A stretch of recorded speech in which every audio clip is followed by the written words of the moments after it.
look, they found part 2 of this title. I wonder if it was down the back of a sofa. It's where I always lose things.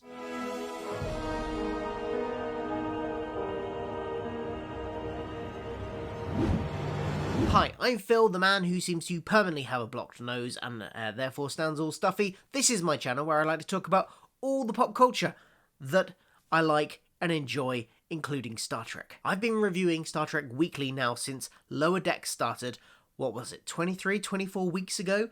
Every week we've had a Star Trek review. And we're at the final end of that run now with the season finale of Star Trek Discovery Season 3, The Hope That Is You, Part 2. Yes, they finally did a Part 2. I don't know even what's been going on with the titles at the end of this season, but whatever they announced initially for the titles seems to have changed, and I did not know that this was going to be called this until I came to watch it. But here's the thing with the title. There's not a massive amount that links the two episodes. I mean, okay, there's a little thread of Burnham being sort of the hope of causing the reuniting of the Federation, or the start of the rise to prominence of the Federation again. And in a way, that kind of happens here. And I suppose there's it starts off with the guy in the space station that they find, who's manning it on behalf of Starfleet, even though he knows where no other Starfleet are, and Burnham sees him and he gets up in it. So there's like little things, but overall it doesn't feel like part 1 and part 2 are the same story. Maybe I'm alone in that, but it doesn't kind of work as a 2-part thing. I don't know why they named it that. So in this episode we kind of get a bit of a continuation of the Die Hard-esque action retake the ship type story, which was all very exciting. I enjoyed that. By the way, spoilers, no spoiler free section here, straight into spoilers. So we get a continuation of that and the eventual retaking of the ship, and then we also go back to the planet, the Dilithium planet, I forget what it's called, with the Kelpian and the whole burn plot, which kind of got pushed a bit to the side last week for the Osira attack on the Federation and the retaking of the ship attempts by the crew. This week, it's nicely split between the two of them, so we do get a bit of that as well. Now, if I was going to sum up my overall thoughts of this episode, I would say it's fairly mixed. There were some elements of it I liked, some elements of it I thought were a little bit weaker. Overall, though, I do think it's the best season finale that Discovery has had. Season endings for Discovery have been fairly weak so far, and the culmination of season arc plots have been fairly weak, especially, I would say, last season with the Control stuff. I thought how that all wrapped up and ended was quite disappointing.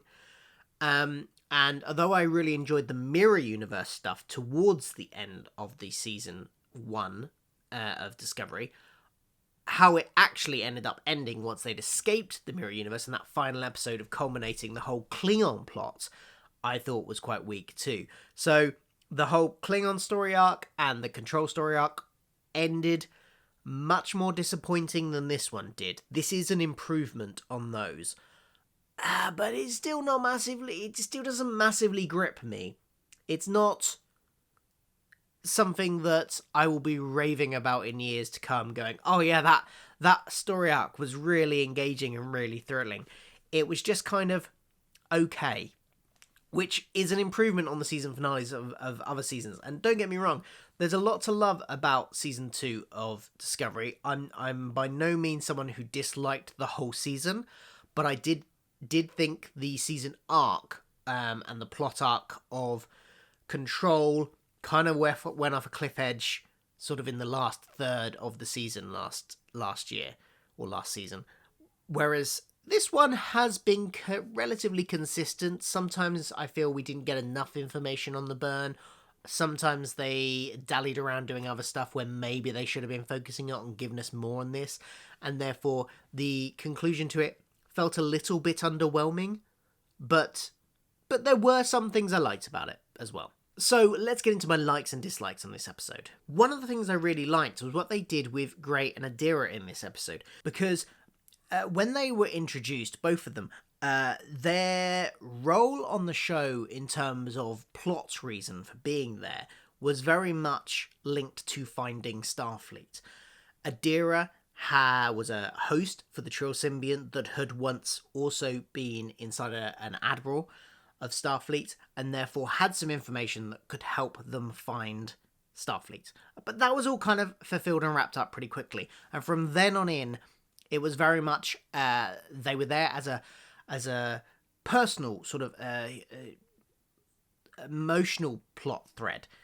We had some lovely stuff of them, Adira bonding with Stamets and Culber. That was all very nice. We had some lovely scenes between Gray and Adira, where we got to delve into a little bit of their backstory and their relationship. That was nice. But I was kind of wondering a little bit about where that would go from now on, because they'd kind of skirted with a bit about a drama about Gray had decided to, had gone off and not appeared to Adira for a while, and Adira was upset about that. That didn't really kind of hit home as much as I thought it might. And I just didn't know where they were going to go with their relationship, with their place on the crew. But this episode set something up which I think could give us more stuff to do with them. In this episode, when Adira beams down onto the holographic construct that is inside the ship on the planet, they discover that Gray also appears and can be seen by the other characters for the very first time as a holographic form, which I think this presents an opportunity, for the future of the show. Now they know this is a possibility. It's because Stamets has been very supportive in kind of viewing Gray, and I assume Culber has been as well. Treating Gray absolutely as if they are there, being very supportive of Adira and the fact that Adira can see Gray where nobody else can. But what this does is solidify the fact that now it's not just a belief in Adira and a supportive measure to be like that. They know the entity, the sentience of Gray exists now. And they have seen it with their own eyes, which adds an extra sort of layer to it. And we could possibly see, now we know that Gray can be reconstituted in holographic form, maybe we'll see that happen on the ship as well, which might bring Gray a bit more into the crew and not just have a relationship with Adira, but be able to interact with the rest of the crew as well and form part of, the proper crew of the Discovery. That could be interesting, in future seasons. So I really like that decision, and I really like the fact that they've done that, because it just gives us potential. And there was a nice moment as well in the episode where Culber embraces Gray and gives him a hug. So that was all very nice as well. On the ship, we have a lot of very high action. It's still in the Die Hard take back the ship mode. We get the crew having to fight against the clock because their life support has been turned off, and they've got to get to the nacelles and blow one of them up, essentially, to stop Cyrus' plan. And, there's a nice clicking clock.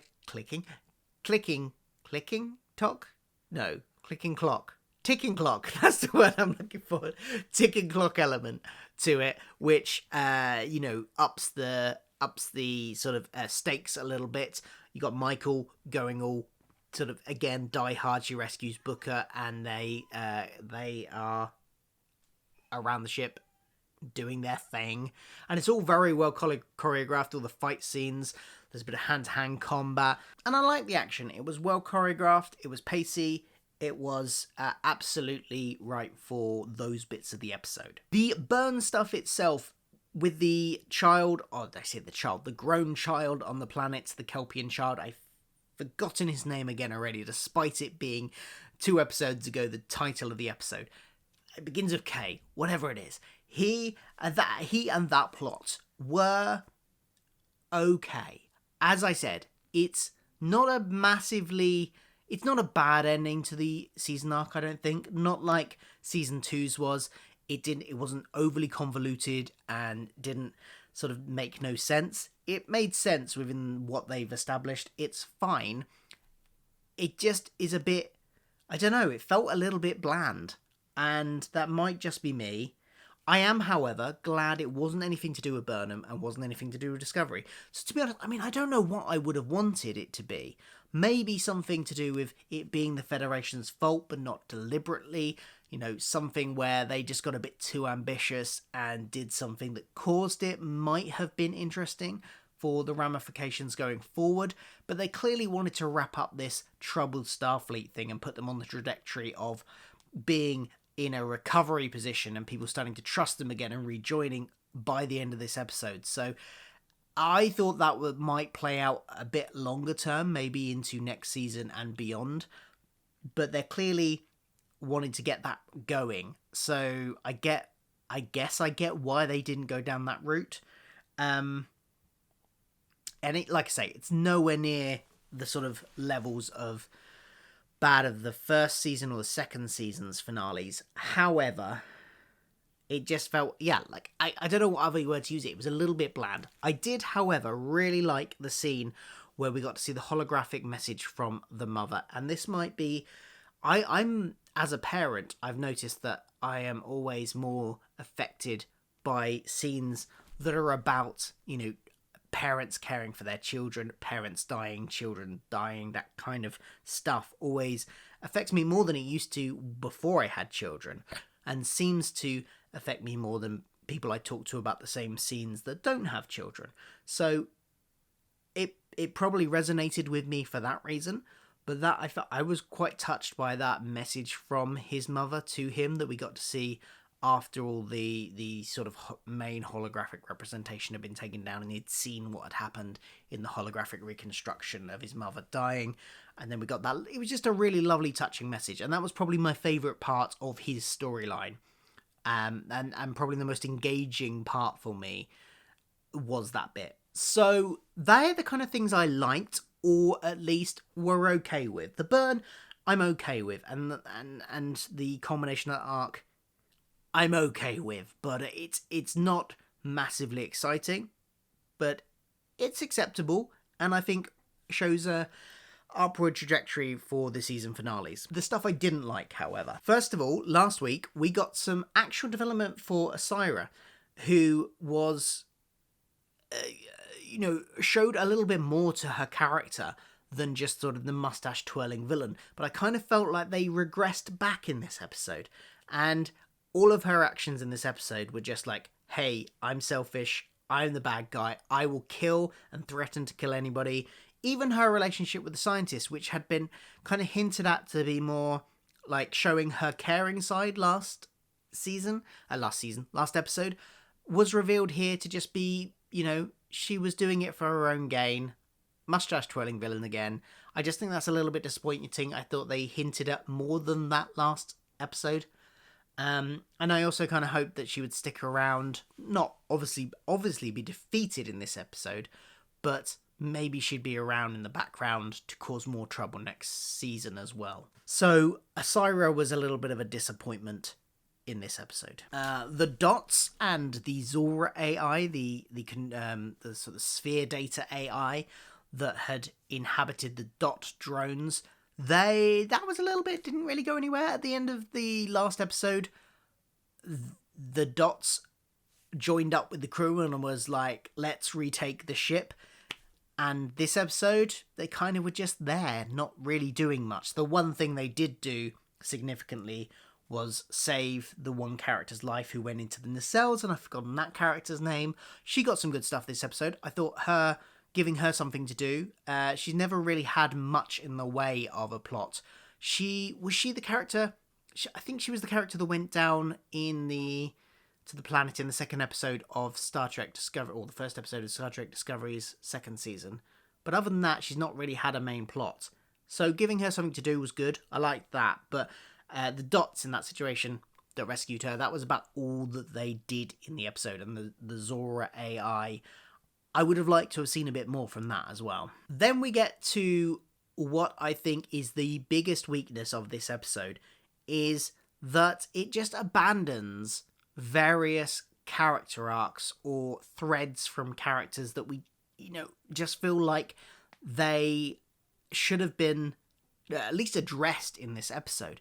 We got for instance, I mean, some of the smaller ones I would say is Burnham last episode sent an emergency distress signal to her mother, and yeah, some Navarre people turn up and we get a reference to them considering rejoining the Federation at the end of the episode. But where was her mum? They set up that emotional sort of payoff that we would be getting a bit more of the development of the relationship with her mum.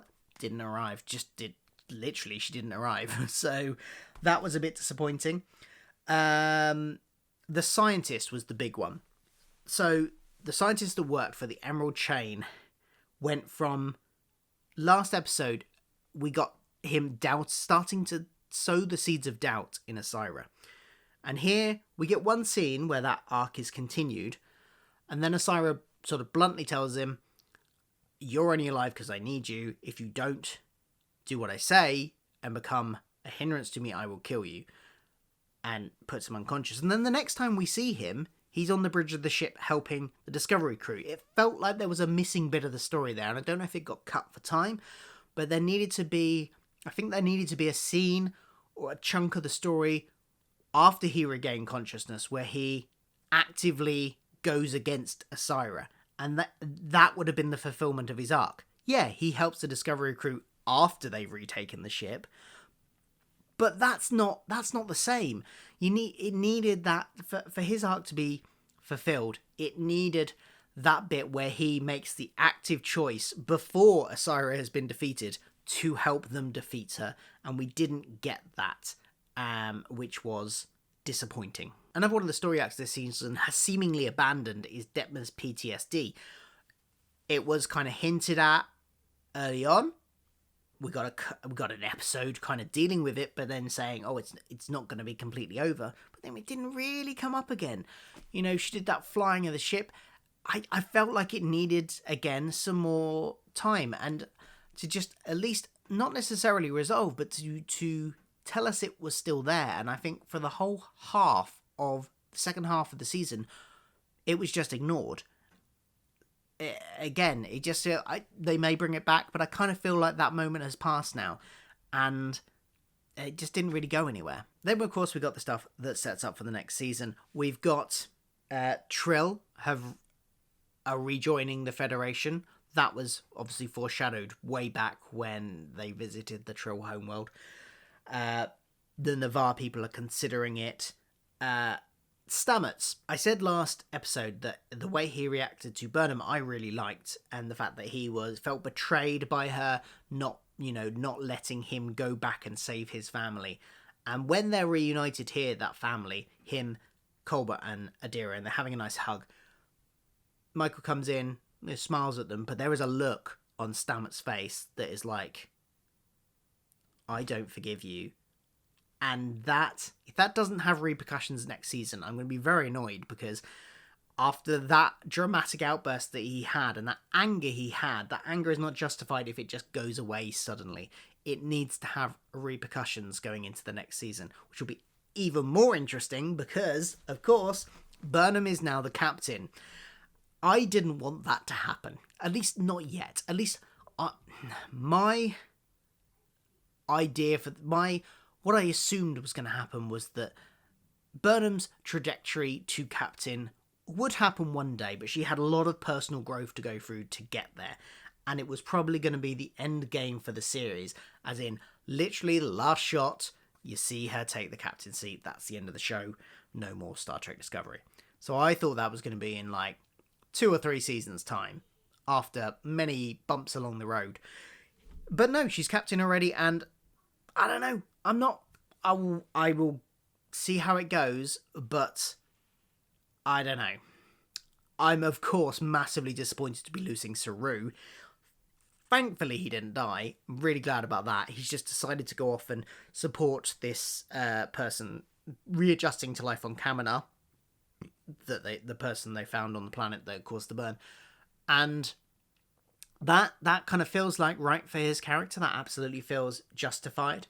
But I am disappointed that he now won't be a regular in the show. At least I assume he's not going to be. He feels like he's now maybe going to pop up every so often. Like, he's still there. He's still around in the universe. I'm sure we're going to get him back for a guest spot at some point. But he was one of my favourite characters on the show. Second only probably to Pike. So I'm very disappointed, very sad, let's say, that he's leaving. I do understand from a character development point of view. I do wish that they hadn't appointed Burnham. I thought a much more interesting route to go would be the 32nd Century Starfleet. Yeah, 32nd, isn't it? Appointing their own person as captain, and the conflict that might bring, and the stories that might bring, and how that person would work with the 23rd, 22nd, whatever century they come from, century crew. That could have been interesting for a season if they carried on going down this route of having a different captain every season. Now they've got Burnham. I'm assuming they're sticking with Burnham for the rest of the show, however long that lasts, if you get it to renewal after season 4. We'll see. And the only other thing that I've got a note on is the new uniforms. I don't like them, but it makes sense in universe that they would adopt them. I don't know why they hadn't already, to be honest.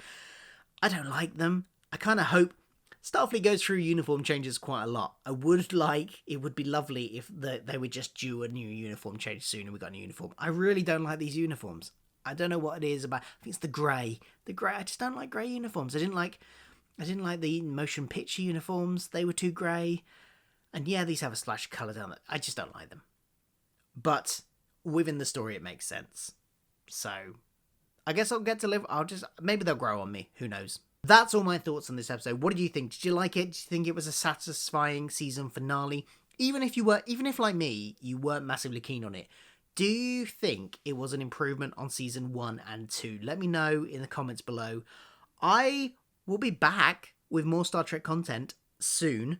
I will definitely be back next time there's a Star Trek show on, but I will be creating some Star Trek content in the meantime as well. I've got a few ranking lists planned and maybe a few discussions as well. So do keep subscribed for that if you want that. I also cover Doctor Who. I'm going to be covering the MCU TV shows. WandaVision starts next week, so I'll probably be doing weekly reviews of that. Subscribe for all of that stuff and more and all that jazz. I will see you soon. Goodbye.